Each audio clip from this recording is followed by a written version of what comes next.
Are Harvard University students stupid? I came across this YouTube short video which is mocking Harvard business students for their choice. Let's take a look and then I will give my response.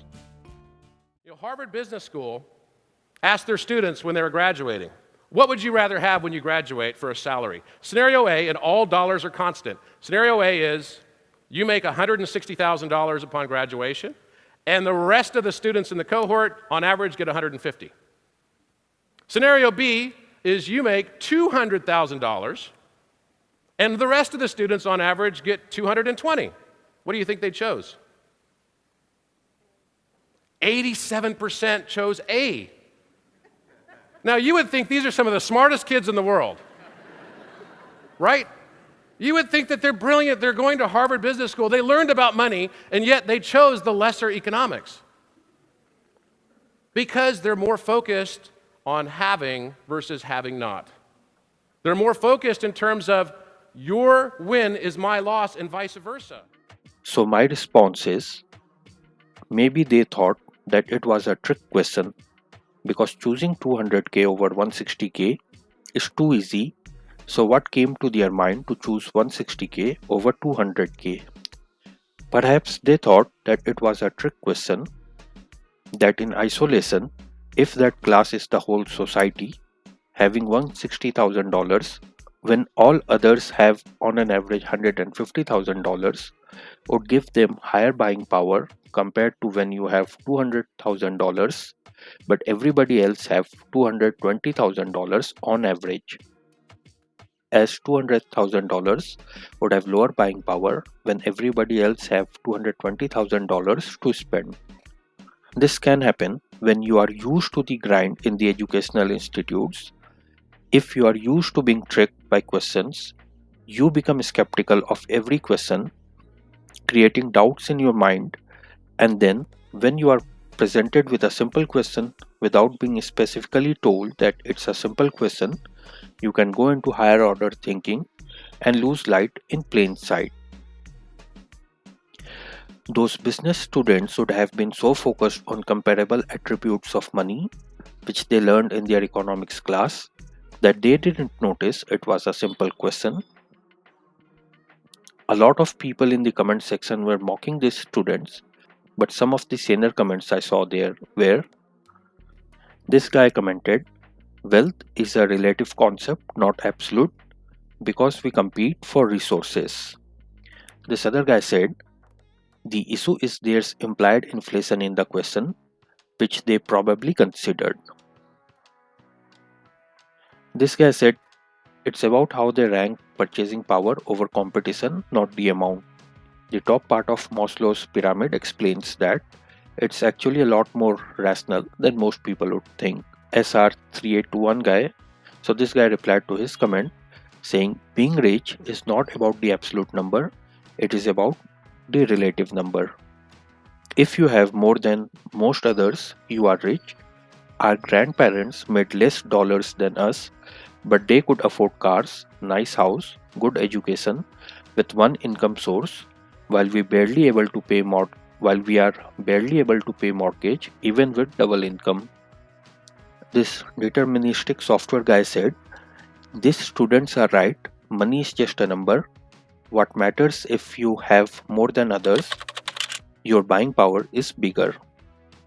However, this Hakim Diwan guy disagreed with deterministic software guy and myself as well. He said, no, it's not just a number, 200k versus 160k, which one gives you more buying power? In scenario A, you are just 10k above, while in scenario B, you are just 20k below others.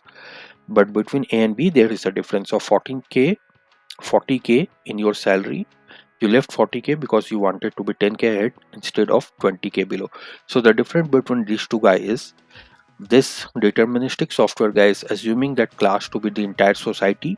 Then if you have more compared to others, you will have more buying power and you would be richer. But this Hakim Diwan guy did not consider that class to be entire society. So for him, 200k is more than 160k by 40k, which is a big difference.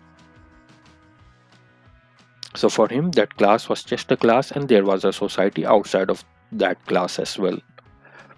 So, so this Gopi Krishna Swargam guy said actually it makes sense when it's applied on a global scale. If the medial if the medium salary in the place I live is 60k and I make 120k, that's good. If the median salary is 200k and I make 180k, it isn't good enough. Even though I make 60k more as the 120k you make when the median is 60k is worth more than 180k you make when 200k is the median. So basically he's saying it's better to make 120k when others are making 60k or the median salary is 60k then compared to making 180k when the median itself is 200k. So you are in below uh, 50% in the later case. In the first case you would be in upper 50%. They say money is not a zero sum game, which is not entirely true. This productivity prime girl said, I think it might be because even though the nominal money 200k is more in scenario B, if everyone else is getting more, then the real value of that money will be less. This is because everyone will have more money, their demand will increase, which will cause the prices and hence inflation to rise. Which will cause the prices and hence inflation to rise.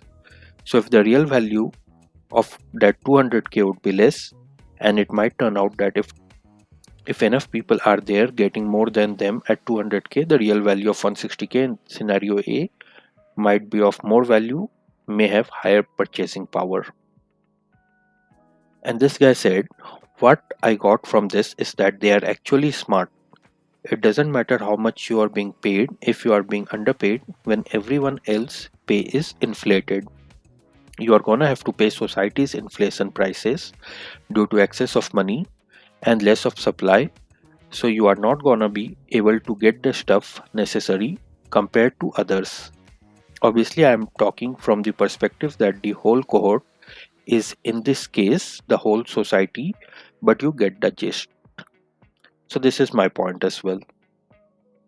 They are aware that the numeric value of fiat currency is arbitrary and choose I want to be better off than the people around me.